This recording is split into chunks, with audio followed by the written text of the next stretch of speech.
Welcome back to the San Miguel Archives. This is Kris Rudolph interviewing Alex Taylor, who is a long time resident because he grew up here. So Alex, tell us how your family first came to San Miguel. Sure. So my grandparents moved to San Miguel in the early 50s. I wish I knew exactly when. They had been living in Phoenix, Arizona at the time, although they were from Europe. My grandfather was British. My grandmother was French from Paris. And so what brought them to San Miguel was my uncle, who I think was early teens at the time.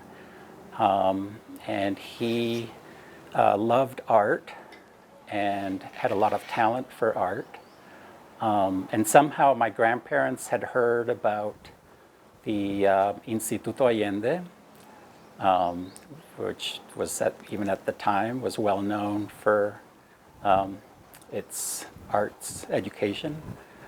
So they came down here with my uncle to spend the summer so that he could study painting with, I always forget his James first name. Pinto, James right? Pinto, that's right, James Pinto. Yes. So they basically fell in love with San Miguel and decided that they were going to move here and try to make a living somehow, like start And a how did they business. physically get here back in Oh, those days? so my grandfather, who was British, very proud of it as well, and he had a Jaguar sedan at the time, and so they drove the Jaguar here. So this, I think at the time, there were just very few automobiles in San Miguel. But it was made quite a scene to see the Jaguar parked on the cobblestone streets. And then eventually he traded it in for a Mercedes. Someone who owned a dealership loved Jaguars and traded a brand new Mercedes for the Jaguar. So they had the Mercedes Benz for a while too. So Which would have been quite the novelty back in the day. absolutely, yeah. Yeah, so once they decided to move here, my grandmother started creating things out of paper mache. So she had learned how to do paper mache Was this back in France, you in learned? France. And she had a lot of talents. She designed clothes and dresses. So she started doing that and training some young Mexican women to do the paper mache and to create the dresses. And basically their business just kept on growing. And at the time, paper mache was quite popular, I guess in the 60s, even the 70s in the States. So they created everything from furniture to small decorating items, I think even bracelets. I remember they used to make bracelets out of paper mache. So they exported a lot of their work. There was a famous store in Scottsdale, Arizona, who was owned by Nui DeMille. She was quite famous. And the store was called Dos Cabezas, and that was one of their best clients. So they sold a lot of things through So her she store. employed a lot of people at the time, correct? Yes. So at the time when the business was really going, they had probably over 150 employees at the time.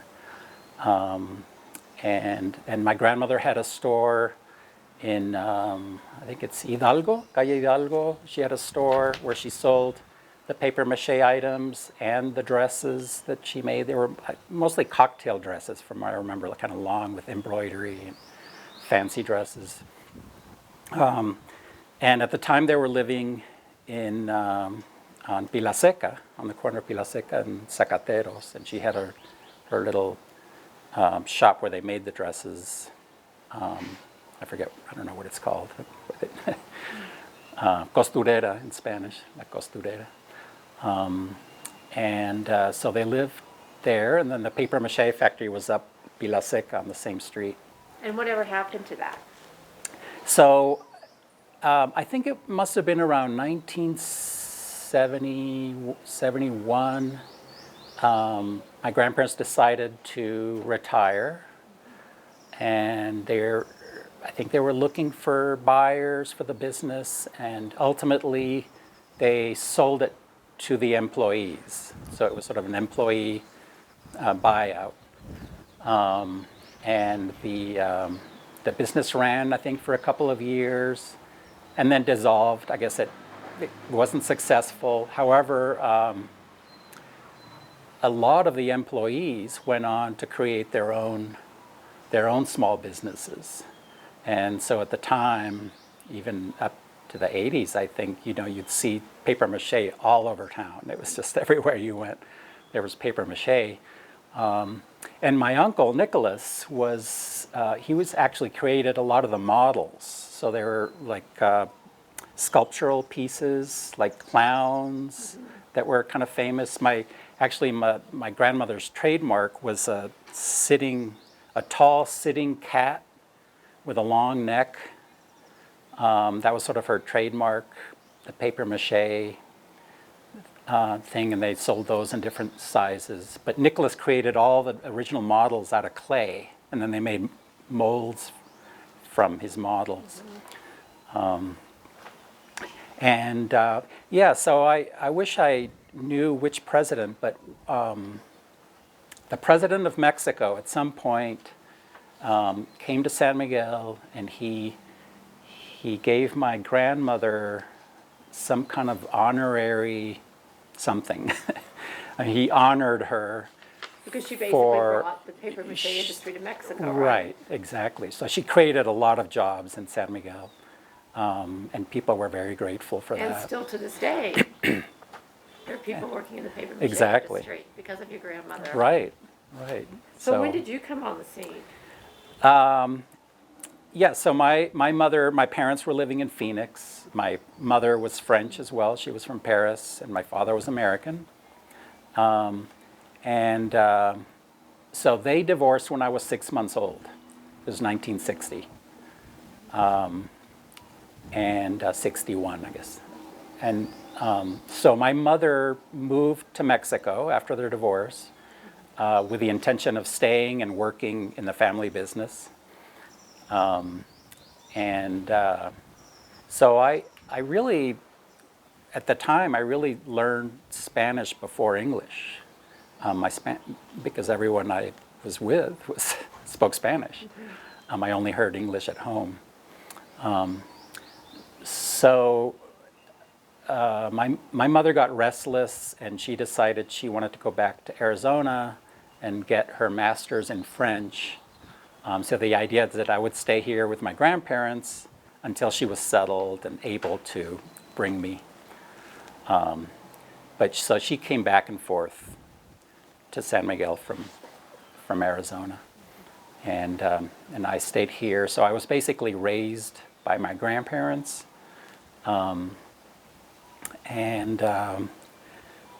so at some point after my mother received her master's and she got a job, my grandparents took me to Arizona to live with my mother. And I wish I remember how old I was. I think maybe 6, 7 years old. And I was so traumatized. First, I think because my English wasn't as strong. I wasn't fully bilingual at the time. That's my guess. But I was so traumatized that I went through sort of a selective mutism, I think it's called.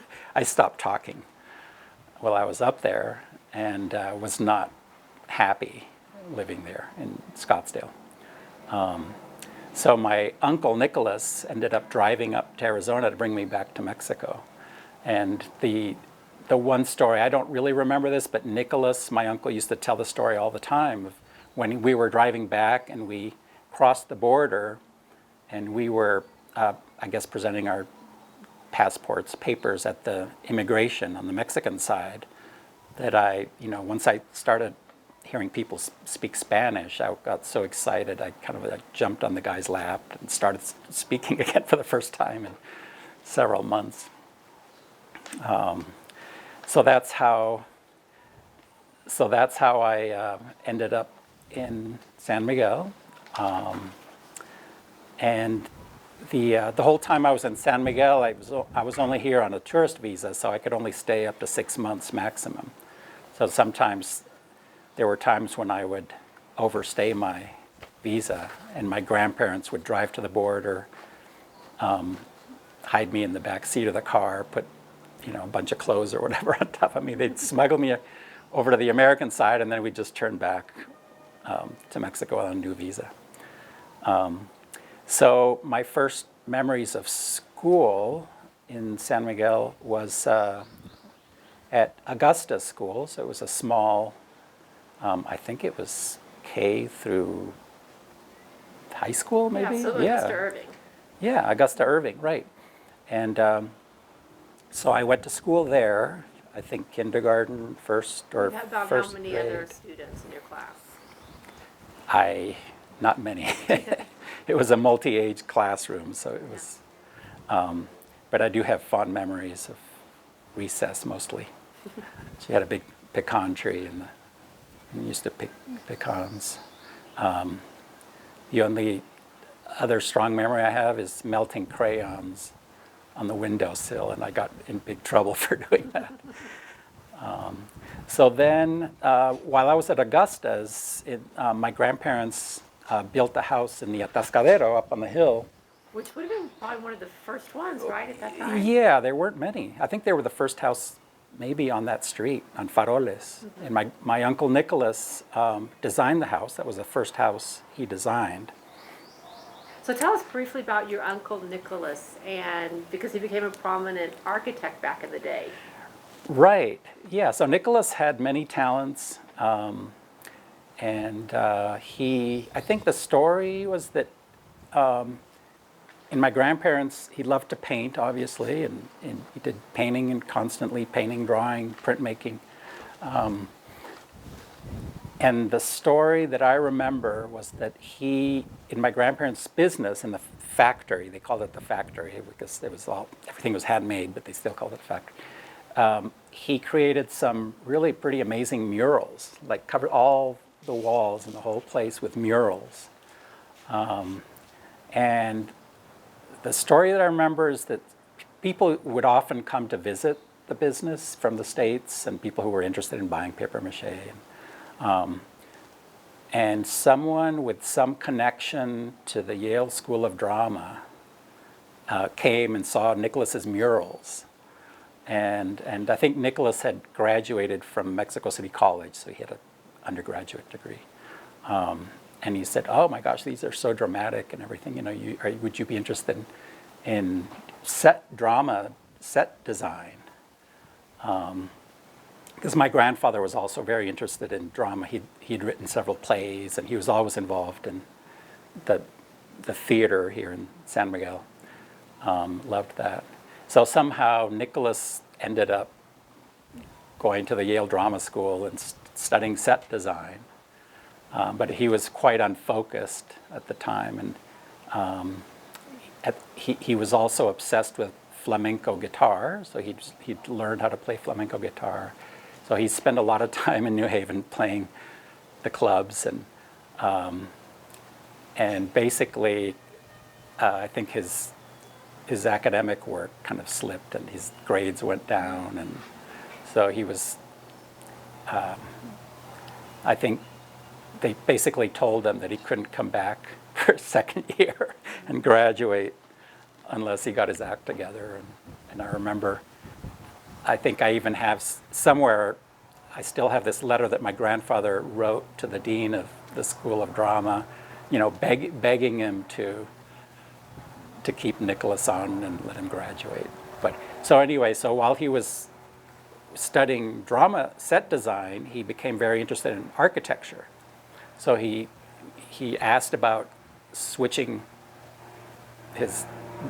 his focus from drama to architecture and transferring to the architecture school.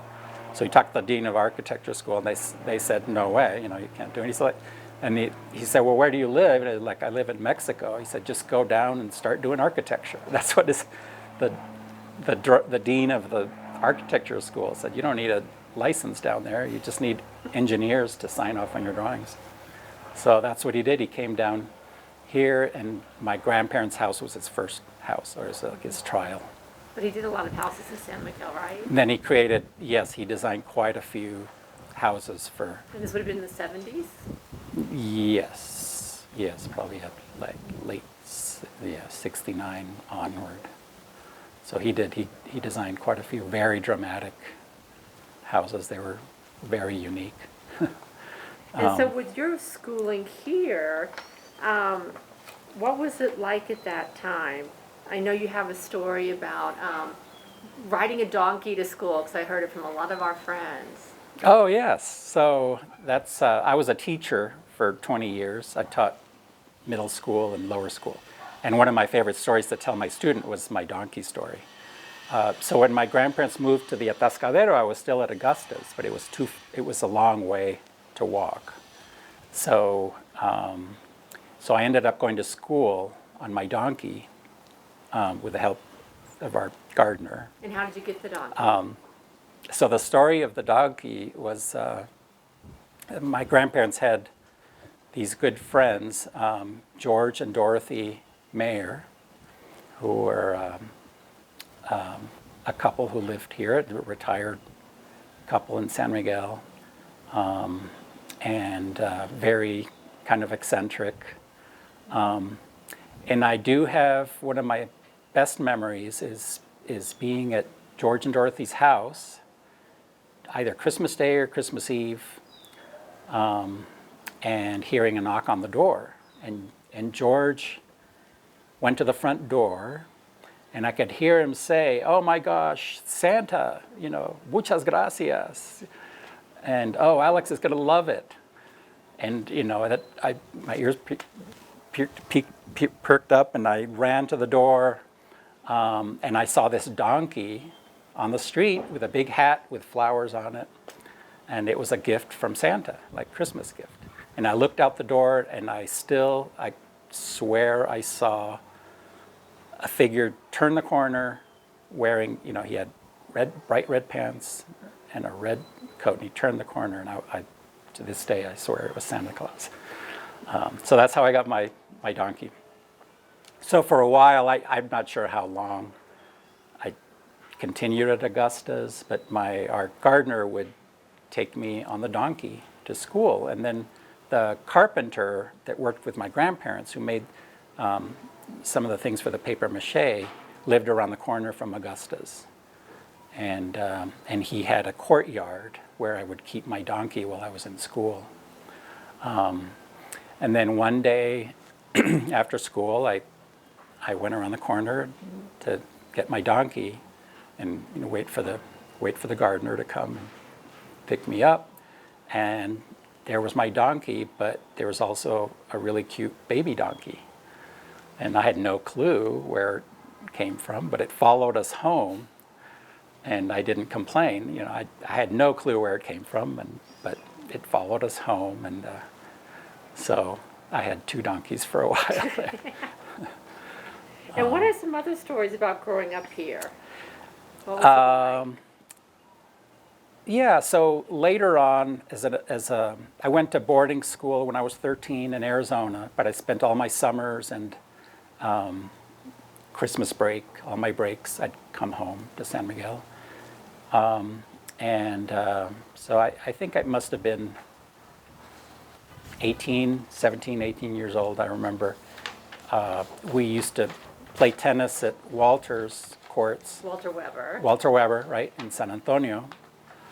And one time, I think there were 2 or 3 of my friends, 3 of us, were walking back from playing tennis, and we walked by the jardín. And we got in trouble because we were wearing shorts. I guess in the 70s, shorts were pretty short too. So we got in trouble with shorts, and we were told that, you know, don't wear shorts in town or in el centro, because that was inappropriate. Well, still in the 80s it was So- inappropriate. When I came to town, that was a definite no-no unless you were going to the beach. Right, exactly. Yeah. So my grandparents, when they built their house, the family house in the Atascadero, they also built a couple of, I guess, I don't know if you could call them spec houses, or they built a guest house with the intention of renting it out. And I remember one time, for several months, the actress Candice Bergen stayed in our guest house and rented. She was here making a film called Soldier Blue, and I'm not sure it was all that successful because most people never heard of it. It was like a Western, I think. But I do remember her because she, even at, you know, at the time, she was quite a celebrity, and I would hang out at her place sometimes, and I remember her asking me to answer the phone once because she was getting calls all the time from, you know, men who wanted, San Miguel men who wanted to ask her out and all that. So I remember she asked me to answer the phone once. Your and secretary. Yeah, right.